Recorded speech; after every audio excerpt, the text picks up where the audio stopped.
Hello students, this is our next lecture of class +1 unit second. इससे पहले वाले lecture में हमने फोटो इलेक्ट्रिक इफेक्ट के बारे में पढ़ा था, ब्लैक बॉडी रेडिएशंस और हाइड्रोजन स्पेक्ट्रा के बारे में डिस्कस किया था। तो आज हम क्या करते हैं, जो वो हाइड्रोजन स्पेक्ट्रा आया था वो साइंटिस्ट के अकॉर्डिंग क्या था, जो बोहर से पहले थे कि क्या आना चाहिए था, वो कंटिन्यूअस स्पेक्ट्रा आना चाहिए था। लेकिन वो हाइड्रोजन स्पेक्ट्रा हमारे पास क्या आया था, लाइन स्पेक्ट्रा आया था। तो उसको बोहर ने क्या किया, एक्सप्लेन किया कि हाइड्रोजन एटम का जो स्पेक्ट्रा है वो लाइन स्पेक्ट्रा कैसे आता है। तो जो बोहर मॉडल था उन्होंने सिर्फ सिंगल इलेक्ट्रॉन स्पीशीज ली, जैसे कि हाइड्रोजन एटम, सिर्फ उसी के लिए, उसी के बारे में उन्होंने उसी के मॉडल को क्या किया, एक्सप्लेन किया। तो इसके कुछ पोस्टुलेट्स थे कि कैसे कैसे जो हमारा जैसे रदरफोर्ड साइंटिस्ट थे, उन्होंने सिर्फ क्या बताया था, ये न्यूक्लियस है और इसके चारों तरफ क्या है, इलेक्ट्रॉन रिवॉल्व कर रहे हैं। लेकिन उन्होंने ये नहीं बताया था कि वो इलेक्ट्रॉन रिवॉल्व करते करते इलेक्ट्रॉन, अगर कोई भी आपकी चीज मूविंग है तो वो क्या होगी, कुछ एनर्जी लूज करेगी, और एनर्जी लूज कर रही है तो वो थोड़ी देर के बाद न्यूक्लियस के अंदर गिर जाना चाहिए इलेक्ट्रॉन। उन्होंने ये भी चीज एक्सप्लेन नहीं की कि इलेक्ट्रॉन कितनी डिस्टेंस पे मूव करेंगे, उनकी एनर्जी कितनी होगी। तो ये सब किसने एक्सप्लेन किया, बोहर ने एक्सप्लेन किया। तो क्या था उसका first postulate, in an atom electrons revolve around the nucleus in circular path called orbits. मतलब क्या है कि जो एटम है, किसी भी एटम के अंदर इलेक्ट्रॉन क्या करेंगे, रिवॉल्व करेंगे न्यूक्लियस के सराउंड, लेकिन उनके पास क्या होंगे, सर्टेन क्या होंगे, सर्कुलर ऑर्बिट्स होंगे, सर्टेन सर्कुलर पाथ्स होंगे। जैसे ये क्या है, न्यूक्लियस, ये एक सर्टेन सर्कुलर पाथ है, ये एक सर्टेन है, ये एक सर्टेन पाथ है। तो उन सर्टेन सर्कुलर पाथ के अंदर रिवॉल्व करेंगे और उन्हें क्या नाम दिया, ऑर्बिट का नाम दिया। उसके बाद सेकंड पोस्टुलेट क्या है, each orbit has definite energy so known as energy shells. कि जो हर एक ऑर्बिट है उसकी क्या है, एक डेफिनेट एनर्जी है। कि ये फर्स्ट ऑर्बिट है, इसकी एनर्जी क्या है, अलग है, इसकी एनर्जी क्या है, अलग है, थर्ड ऑर्बिट की एनर्जी अलग है, हमने नाम दे दिए E1, E2, E3, ठीक है। तो इसलिए उस हर एक ऑर्बिट को उसने क्या अलग अलग नाम दिया, क्या, K, L, M, N, ऐसे फर्दर जितने ऑर्बिट्स बढ़ते जाएंगे उन्हीं को उसने क्या नाम दिया, अलग अलग नाम दे दिए। क्यों, क्योंकि उनकी एनर्जी भी क्या है, डेफिनेट्स है और अलग अलग है। कि फर्स्ट ऑर्बिट की एनर्जी सेकंड ऑर्बिट से अलग होगी। और थर्ड पोस्टुलेट क्या है, only those orbits are permitted for which angular momentum is whole number multiple of h/2π। उन्होंने क्या बोला कि सिर्फ वही ऑर्बिट क्या है, जैसे ये न्यूक्लियस, उन्होंने क्या बोला कि सिर्फ वही ऑर्बिट क्या होंगे, परमिटेड होंगे जिनकी एंगुलर मोमेंटम क्या होती है, जब आपका सर्कल के अंदर मतलब कोई भी चीज है जो सर्कुलर मोशन के अंदर हो, तब हम एंगुलर मोमेंटम लेते हैं, जो होता है mv/r। तो उन्होंने बोला कि हर एक इलेक्ट्रॉन, हर एक ऑर्बिट का एंगुलर मोमेंटम क्या होना चाहिए, h/2π के इक्वल होना चाहिए। सिर्फ वही ऑर्बिट क्या होंगे, परमिटेड होंगे। मतलब क्या है, होल नंबर मल्टीपल होना चाहिए। मतलब ऐसे नहीं है कि mv/r आ जाए आपकी 2.5 h/2π, ये नहीं हो सकता। मतलब क्या है, या तो इलेक्ट्रॉन इस ऑर्बिट के अंदर होगा या फिर इलेक्ट्रॉन इस ऑर्बिट के अंदर होगा, इलेक्ट्रॉन इस बीच के रीजन में लाई नहीं कर सकता। जैसे एग्जांपल लो, जैसे आप क्या है, हमारे घर में स्टेयर्स होती हैं, क्या है, या तो हम बोलेंगे कि फर्स्ट स्टेयर पे जाओ, सेकंड पे जाओ, थर्ड पे जाओ, ऐसे थोड़ी ना बोलेंगे कि 3.5 चेयर के पे जाओ। तो ऐसे ही क्या है, ये क्या थी, एंगुलर मोमेंटम क्या होना चाहिए, होल नंबर मल्टीपल होना चाहिए h/2π का। कि होल नंबर मल्टीपल क्या, या तो फर्स्ट ऑर्बिट हो सकता है, सेकंड हो सकता है, थर्ड हो सकता है, फोर्थ हो सकता है, लेकिन ऐसे नहीं हो सकता कि 2.5 ऑर्बिट, 2.3 ऑर्बिट। मतलब क्या होना चाहिए, सिर्फ होल नंबर मल्टीपल होना चाहिए। इसलिए उन्होंने क्या बोला कि जो ये एंगुलर मोमेंटम है ये क्या है, क्वांटाइज्ड है। क्वांटाइज्ड का मतलब ही क्या होता है कि क्या हो, कोई भी प्रॉपर्टी को हम क्या कर दें, रिस्ट्रिक्ट कर दें कि वो सिर्फ क्या हो सकती है, या तो होल नंबर मल्टीपल ही हो सकती है और कुछ नहीं हो सकती। किसी भी चीज की, कोई भी आपकी चीज है, उसकी प्रॉपर्टी को रिस्ट्रिक्ट करना क्या होता है, क्वांटाइजेशन। तो यहाँ पे एंगुलर मोमेंटम को क्या कर दिया, क्या बताया कि वो आपकी क्वांटाइज्ड होनी चाहिए। क्वांटाइज्ड कैसे, कि होल नंबर मल्टीपल होना चाहिए और वैल्यूज उसकी परमिटेड नहीं होंगी ऑर्बिट्स के लिए। फोर्थ क्या था, energy orbits are known as stationary orbits. जो ये एनर्जी ऑर्बिट्स हैं, जैसे ये फर्स्ट एनर्जी ऑर्बिट, ये सेकंड एनर्जी ऑर्बिट, ये क्या है, स्टेशनरी ऑर्बिट है। क्यों, किस वजह से है, electron present in a particular orbit never lose और absorb energy by its help. मतलब जो इलेक्ट्रॉन इस एनर्जी लेवल, इस एनर्जी शेल के अंदर है, जैसे फर्स्ट ऑर्बिट है, इसके अंदर इलेक्ट्रॉन है, फिर सेकंड के अंदर है, तो ये अपने आप से एनर्जी लूज या गेन नहीं करेगा, ये सिर्फ इस ऑर्बिट के अंदर ही क्या रिवॉल्व करेगा, एक सर्टेन एनर्जी के साथ। लेकिन अगर हम क्या करें, बाहर से कोई एनर्जी सप्लाई करते हैं इलेक्ट्रॉन को, जैसे क्या दी, लाइट रे डाली इलेक्ट्रॉन पे, इसको मतलब एनर्जी दी, तो ये इलेक्ट्रॉन क्या करेगा, अब इसके पास ही कुछ ज्यादा एक्स्ट्रा एनर्जी आ गई, तो ये क्या करेगा, इस शेल के इस एनर्जी के अंदर तो रह ही नहीं सकता, क्योंकि इस एनर्जी ऑर्बिट से इसकी एनर्जी ज्यादा हो गई है। तो ये क्या करेगा, जंप करके नेक्स्ट ऑर्बिट में चला जाएगा। सोचो इसने जंप किया और ये E2 ऑर्बिट के अंदर आ गया, सेकंड ऑर्बिट के अंदर आ गया।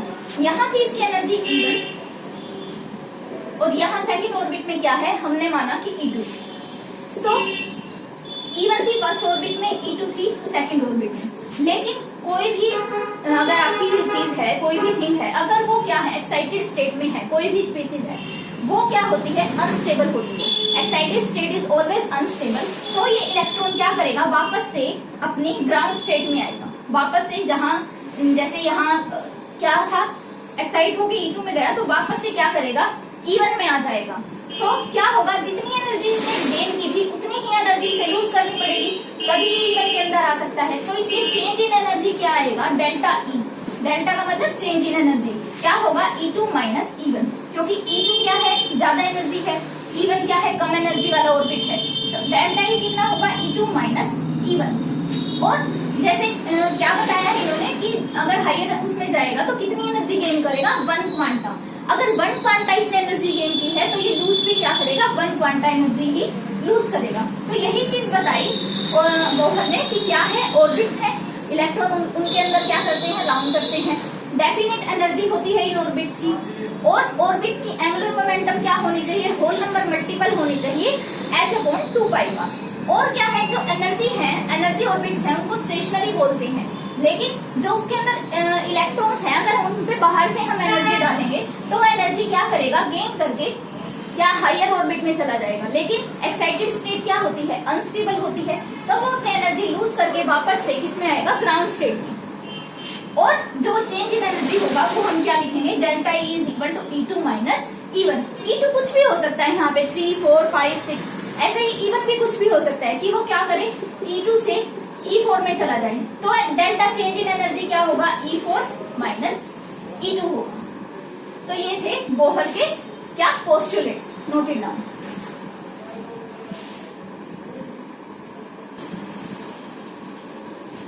सो स्टूडेंट्स, अब हम पढ़ते हैं अचीवमेंट्स ऑफ बोहर मॉडल, कि उसने जो अपना मॉडल दिया उसकी क्या क्या खासियत थी। उसने क्या बताया, सबसे पहले explain the stability of atom. जो रदरफोर्ड नहीं एक्सप्लेन कर पाए थे वो इसने क्या की, इन्होंने एक्सप्लेन की। कैसे कि इन्होंने क्या बताया, जो एनर्जी ऑर्बिट्स हैं जिनके अंदर क्या है, इलेक्ट्रॉन क्या है, रिवॉल्व कर रहे हैं चारों तरफ, वो एनर्जी ऑर्बिट्स क्या है, स्टेशनरी है। मतलब उनकी एनर्जी क्या है, स्टेशनरी है। मतलब क्या है, जो एनर्जी है उन इलेक्ट्रॉन्स की वो क्या रहेगी, एक ऑर्बिट के अंदर, अगर इस ऑर्बिट में इलेक्ट्रॉन है तो इसकी एनर्जी E1 रहेगी, इसकी एनर्जी E2 रहेगी।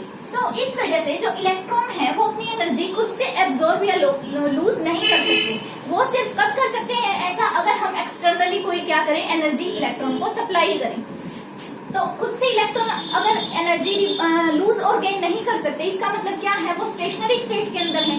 तो यही रीजन था कि जो इलेक्ट्रॉन है वो न्यूक्लियस के अंदर आके नहीं गिरते, जो रदरफोर्ड एक्सप्लेन नहीं कर पाए। इस वजह से इसने क्या बताया कि इलेक्ट्रॉन्स है जो एक स्टेबल एनर्जी स्टेट के अंदर क्या कर रही है, रिवॉल्व कर रही है, इसीलिए क्या है, एटम क्या है, स्टेबल है। सेकंड क्या था, helps in calculating energy of electron in hydrogen atom. और इन्होंने क्या बताया कि जो हाइड्रोजन एटम के अंदर की क्या है, इलेक्ट्रॉन की एनर्जी कितनी हो सकती है, वो इन्होंने एक्सप्लेन किया। और किसके अंदर, सिंगल इलेक्ट्रॉन स्पीशीज के अंदर। सिंगल इलेक्ट्रॉन स्पीशीज क्या होती है, जैसे He positive, Li2 positive. He positive 2 electron होते हैं, पॉजिटिव बना दिया तो इसका मतलब 1 इलेक्ट्रॉन रह गया। लिथियम में 3 होते हैं, 2 पॉजिटिव बना दिया मतलब 2 इलेक्ट्रॉन क्या किए, लूज करवा दिए, तो इसमें भी 1 इलेक्ट्रॉन रह गया। तो उन्होंने क्या बताया, एक फॉर्मूला दिया, क्या ये क्या है, एनर्जी nth ऑर्बिट के लिए, कि कोई भी n ऑर्बिटल के अंदर हो सकता है, 3rd, 4th, 5th, 6th। तो ये फॉर्मूला दिया। तो यहाँ पे हमने जो ये 2/m, m क्या है, mass of electron, E energy of electron, n क्या है, जो आपका क्या है, कोई भी ऑर्बिट या शेल है, h क्या है, प्लैंक्स कांस्टेंट। सिर्फ Z और N क्या है यहाँ पे कांस्टेंट नहीं रह सकते, बाकी सब क्या है कांस्टेंट है। क्यों? क्योंकि N आपका चेंज होता रहेगा, N चेंज होगा और एटॉमिक नंबर भी चेंज होता रहेगा, जैसे हम हाइड्रोजन के लिए निकाल रहे हैं या हीलियम के लिए या लिथियम के लिए। तो जब इन सभी कांस्टेंट की वैल्यूज रखी तो यहाँ पे हमारे पास आया -2.178 इंटू 10⁻⁻18 Z² बाय में N²। Z क्या है? एटॉमिक नंबर, जो भी आपको सिंगल इलेक्ट्रॉन स्पीशीज दी है उसका एटॉमिक नंबर, और N क्या है कि कौन से आपके ऑर्बिटल के अंदर इलेक्ट्रॉन है। तो ये क्या आया? जूल पर सेकंड, सॉरी जूल पर एटम। और क्या आ सकती है वैल्यू? ये अगर हम क्या करें किलो जूल पर मोल में इसको कन्वर्ट करें तो वैल्यू आएगी -11312 Z² अपॉन N²। तो ये इलेक्ट्रॉन की एनर्जी को ये नेगेटिव क्यों दिखा रहा है? इसकी क्या सिग्निफिकेंस है नेगेटिव साइन की? तो क्या है, जैसे कि ये क्या है? न्यूक्लियस है, ठीक है। और क्या है? इलेक्ट्रॉन लगा लो कि आपका क्या है?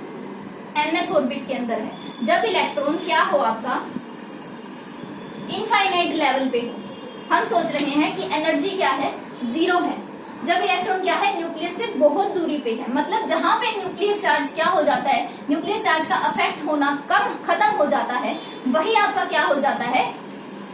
इंफिनिटी लेवल हो जाता है। तो हमने क्या सोचना है कि जो इलेक्ट्रॉन है वो इंफिनिटी लेवल पे है, तो इसका मतलब क्या हो रहा है? एनर्जी वहां पे क्या है? इंफिनिटी लेवल पे 0 है। तो जैसे जैसे उस इलेक्ट्रॉन को इनर शेल्स के अंदर, इनर ऑर्बिट्स के अंदर लाने की कोशिश करेंगे तो एनर्जी तो पहले ही 0 है, और जब इनर शेल्स के अंदर आएंगे तो एनर्जी क्या होगी? लूज होगी। जब इलेक्ट्रॉन को इनर शेल के अंदर लाना शुरू करेंगे, 0 है और 0 से भी और कम हो रही है, इस वजह से एनर्जी क्या हो जाती है? नेगेटिव हो जाती है, ठीक है। तो इसलिए ये क्या है? इस नेगेटिव साइन की सिग्निफिकेंस है कि जो इलेक्ट्रॉन की एनर्जी है वो नेगेटिव क्यों ले रहे हैं हम, कि nth ऑर्बिट के अंदर आ रहा है तो क्यों ले रहे हैं? तो nth ऑर्बिट के अंदर कहां से आएगा इलेक्ट्रॉन? इंफिनिटी लेवल से। हम सोच रहे हैं कि इलेक्ट्रॉन आ रहा है, हमने पहले इलेक्ट्रॉन को इंफिनिटी लेवल पे क्या किया है? एज्यूम किया है। तो इंफिनिटी लेवल पे क्या होती है? एनर्जी 0 होती है। तो अगर एनर्जी लूज करेगा, इनर शेल्स के अंदर आएगा तो क्या हो जाएगी? 0 से भी कम, 0 से कम मतलब नेगेटिव एनर्जी हो जाएगी। तो अब ये क्या है? यहाँ से हमने क्या सीखा? ये एनर्जी शेल्स हैं जो ये किसके लिए आए हैं? हाइड्रोजन एटम के लिए। कैसे आए ये? यहाँ पे पुट की वैल्यू हमने -1312 इंटू में फर्स्ट और E1 के लिए हाइड्रोजन के 1312 Z²। Z क्या है? 1, तो इसका मतलब 1 का स्क्वायर 1। nth ऑर्बिट भी क्या है? फर्स्ट E1 मतलब फर्स्ट ऑर्बिट, तो यहाँ भी 1, तो यही आ गई। 2 करेंगे तो Z² तो सेम रहेगा, हाइड्रोजन के लिए है, और ये कितना बन जाएगा? 4। 3 करेंगे तो क्या हो जाएगा? ये 3 का स्क्वायर 9। तो इस तरीके से क्या होगा? ये एनर्जी शेल्स की क्या आ रही है? वैल्यूज आ रही हैं। तो आपने एक चीज नोटिस की कि E1 E2 क्या है? ज्यादा गैप है। E2 E3 थोड़ा कम गैप है। E3 E4 उससे भी कम गैप है। और अगर हम E5 E6 ऐसे करते जाएंगे तो गैप एकदम और कम आना शुरू हो जाएगा कि हमें एक लेवल पे पता ही नहीं चलेगा। और उस लेवल को क्या बोलते हैं हम? Infinity level. कि हमें एक लेवल पे पता ही नहीं चल रहा कि इलेक्ट्रॉन ऊपर जा रहे हैं या नीचे आ रहे हैं, एक्साइटेड स्टेट में जा रहे हैं या आ रहे हैं एक्साइटेड स्टेट से नीचे। हमें पता ही नहीं चलेगा कि इलेक्ट्रॉन की कैसे क्या हो रही है? जंपिंग हो रही है ग्राउंड लेवल से कौन से एक्साइटेड लेवल पर। तो ये कैसे है कि क्या हो रही है? आपकी जो एनर्जी लेवल्स हैं उनकी energy, change in energy, transition energy क्या हो रही है? धीरे धीरे डिक्रीज हो रही है। इस ग्राफ से हमें ये पता चल रहा है कि, और ऐसा क्यों हो रहा है? क्योंकि जैसे जैसे आप न्यूक्लियस से डिस्टेंस बढ़ाते जाओगे वैसे वैसे क्या होगा? न्यूक्लियर चार्ज का इफेक्ट कम होना शुरू हो जाएगा और इलेक्ट्रॉन कहाँ आ जाएगा? इंफिनिटी लेवल पे। तो वो चेंज इन एनर्जी हम क्या बोलते हैं कि वो क्या हो जाता है? 0 हो जाता है at an infinity level. Note it down.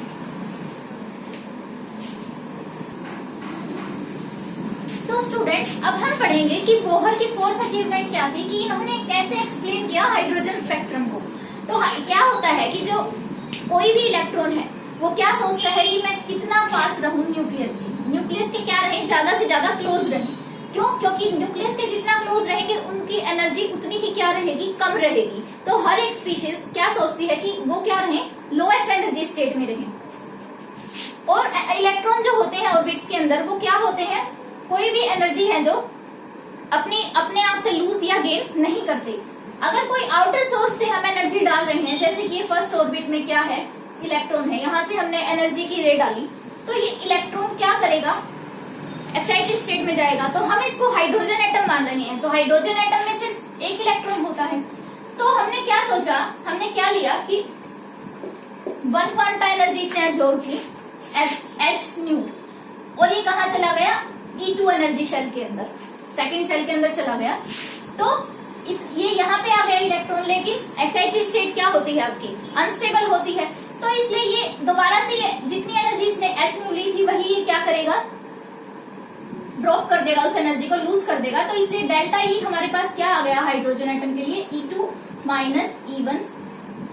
ठीक है, इसने कितनी एनर्जी ली थी, एच न्यू, और वही एनर्जी इसने क्या कर दी, लूज कर दी। तो अब क्या है, तो इसने एक्सप्लेन कैसे किया इस चीज को, ये चीज तो उसने बता दी कि इलेक्ट्रॉन एक्साइटेड स्टेट में जा रहा है और एक्साइटेड स्टेट से वापस आ रहा है। तो हुआ क्या, जैसे जब इस डिस्चार्ज रे ट्यूब एक्सपेरिमेंट था, उसके अंदर क्या थे, जैसे ये ट्यूब ली थी, इसको फिर क्या किया था, इलेक्ट्रिक करंट से जोड़ा था।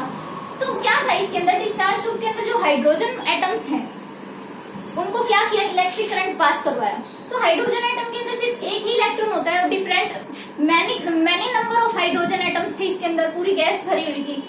तो क्या था कि वो हर एक इलेक्ट्रॉन क्या करेगा, हाइड्रोजन का एक्साइटेड स्टेट में जाएगा, कुछ ना कुछ एनर्जी एब्जॉर्ब करेगा करंट के थ्रू। तो करंट के थ्रू जो इलेक्ट्रॉन्स एनर्जी एब्जॉर्ब कर रहे हैं, जरूरी नहीं है कि अगर एक इलेक्ट्रॉन E4 में जा रहा है तो दूसरा इलेक्ट्रॉन भी E4 में ही जाए, वो E5 में भी जा सकता है, E3 में भी जा सकता है। और ऐसे ही जब ये E4 से E1 में आया, या फिर क्या है, अपने ग्राउंड एक्साइटेड स्टेट से ग्राउंड स्टेट में जब वापस आएंगे इलेक्ट्रॉन एनर्जी लूज करके, तो इसने क्या एक्सप्लेन किया कि जरूरी नहीं है कि सभी इलेक्ट्रॉन सेम पाथ को फॉलो करें। जैसे क्या कर सकता था वो इलेक्ट्रॉन, या तो क्या करे, जैसे कि एक्साइटेड स्टेट से क्या कहाँ गया, सीधा E5 में गया, ग्राउंड स्टेट से एक्साइटेड स्टेट में चला गया, और एक्साइटेड स्टेट क्या थी, E5। तो जब ये एक्साइटेड स्टेट से वापस आएगा तो इसके पास नंबर ऑफ वेज है वापस आने की, कि कैसे, या तो ये डायरेक्ट क्या आ जाए, E1 के अंदर आ जाए, सभी शेल्स को क्रॉस करता हुआ। एक ये क्या करे, 1 2 3, पहले E5 से E4 में आए, फिर E4 से डायरेक्ट E1 में आ जाए, या फिर क्या करे, E5 से E3 में आए और फिर डायरेक्ट किस में आ जाए, E1 में आ जाए। और भी डिफरेंट नंबर ऑफ वेज हो सकते हैं कि E3 में आया, E5 से फिर E2 में आए, E2 से फिर E1 में आए। तो इस तरीके से इसने एक्सप्लेन किया कि जैसे जो ये लाइमन बामर पास्चन सीरीज जो ये ऐसे आ रही थी, डिफरेंट ये लाइन स्पेक्ट्रा इसी वजह से आ रहा था। क्यों, क्योंकि इलेक्ट्रॉन के पास क्या थे, नंबर ऑफ वेज थे अपनी एनर्जी को लूज करने के। उसके पास सिर्फ एक वे नहीं था, उसके पास नंबर ऑफ वेज थे कि वो किसी भी एनर्जी शेल में जा सकता है और फिर वहां पे थोड़ा सा क्या करे, ब्रेक ले, और फिर वापस कहाँ आए, अपने ग्राउंड स्टेट में आए। तो जो ये मैक्सिमम नंबर ऑफ लाइंस निकालते हैं कि कितने टाइप से एक इलेक्ट्रॉन E5 से E1 के अंदर आ सकता है, या कोई भी एनएच शेल से कितने नंबर ऑफ एमिशन लाइंस मिल सकती हैं, जो जैसे बामर सीरीज लगाते हैं, पास्चन सीरीज लगाते हैं, तो उनसे ग्राउंड स्टेट में आएगा तो उसके पास कितने नंबर ऑफ वेज होंगे, वो निकालने के लिए हमारे पास क्या है, एक फॉर्मूला है n × n-1। तो यहाँ लगा लो कि वो एक्साइटेड स्टेट कहाँ है, इलेक्ट्रॉन को जंप कर रहा है 6 एनर्जी स्टेट से ग्राउंड स्टेट के अंदर। तो 6 एनर्जी स्टेट मतलब n क्या हो गया, 6 इंटू में 6 - 1 डिवाइड बाय में 2, कितना आ गया, मतलब क्या होगी, 15 एमिशंस लाइन आएंगी कि वो 15 तरीके से क्या हो सकता है, एक्साइटेड स्टेट से ग्राउंड स्टेट के अंदर आ सकता है। और इसी वजह से क्या है, वो हाइड्रोजन स्पेक्ट्रम है, कंटिन्यूअस स्पेक्ट्रा की जगह लाइन स्पेक्ट्रा दिखाता है। यही रीजन था और इस तरीके से बोहर ने उसे एक्सप्लेन किया। Note it down.